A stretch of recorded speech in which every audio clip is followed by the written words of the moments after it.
Then the Lord answered me and said, "Write the vision and engrave it plainly on clay tablets, so that the one who reads it will run. For the vision is yet for the appointed future time. It hurries towards the goal of fulfillment. It will not fail. Even though it delays, wait patiently for it, because it will certainly come. It will not delay." Habakkuk chapter 2, verse 2 through 3. Now, I want us to understand that this verse is not about your vision board, about your business plan, about your aspirations. Let's scratch the surface. Welcome to Scratch the Surface. I'm Shanika, and this is the space where we literally slow down, look at the context, and literally ask, what does this verse actually mean? So today we're unpacking this misused connection of vision boards and Habakkuk 2 as it relates to all the things that we oftentimes quote it to be.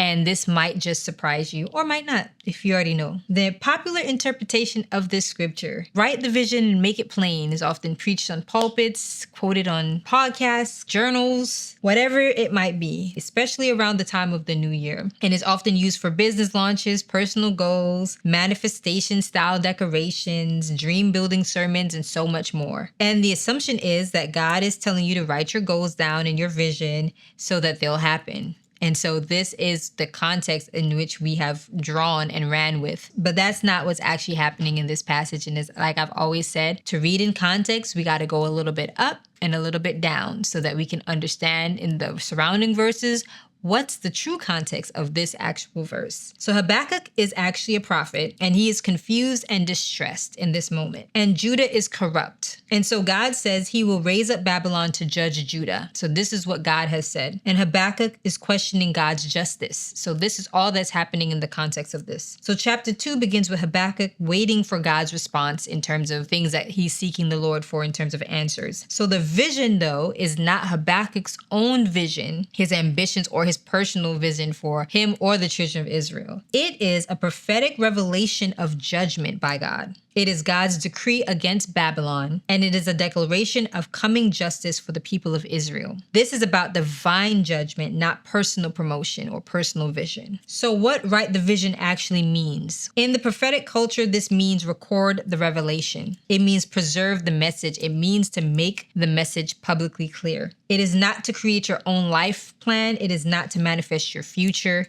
And it is certainly not to speak your success into existence. So though it tarries, wait for it. This refers to God's timing in judgment. The people must wait for the fulfillment of God's promise, the downfall of Babylon, and the vindication of righteousness. It's about trusting God's justice timeline, not about your actual vision will not tarry and that it will come. And so I want us to understand the theological weight of this verse because, again, like I said, this is a very popular verse that is often quoted out of context. And so I just want to really hone in on what this really means and what's the weight of this whole passage.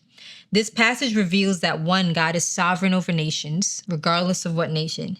2, God allows wickedness temporarily, where he works all things together for the good of those who love the Lord and are called according to his purpose. I think it's in Romans. And then number 3, judgment may seem delayed, but it doesn't mean it's denied. God is still going to do what he said he's going to do. And number 4, waiting is a part of faith. And so this is all what this actually means in this passage, especially the tarrying part of it. And so this is about endurance, trust, patience in injustice, and confidence in divine justice. This is literally the whole cusp of this entire scripture. So for today, I want us to understand that instead of write your goals and claim them, I want you to understand that the application then becomes trusting God when justice seems delayed in your own life, personal, corporate, whatever it is. Waiting when obedience feels unrewarded, that's faithfulness. Regardless of whether you see results or not, continuing to be obedient, continuing to be faithful in the thing that God has called you to. Believe that what God has decreed will come to pass, regardless of how long it takes. Just like Joseph when he had the dream when he was young and it took how many years to manifest. That is what it can apply to. Anchoring hope in God's character, not outcomes. So trusting who God is, trusting his nature, trusting his ways, trusting his word and what he's done for others and what he's also done for you. These are all things that can be applied to this verse, not your own personal goals and claiming them to come to pass. So Habakkuk wasn't planning a launch for his own aspirations. He was wrestling with injustice towards the people of Israel. and he wanted clarity from the Lord, and the Lord gave him the clarity and told him to make that clarity plain to the people so that they too can be clear. So I just want you to know, as we close, this verse isn't about writing your dreams down. It's not about writing your vision down. It's not about writing down the list of things that you want to make for the Lord to answer through prayer. It's not about that. It's about trusting God when justice feels like it's slow, when it feels like it's not coming. That is what this is about.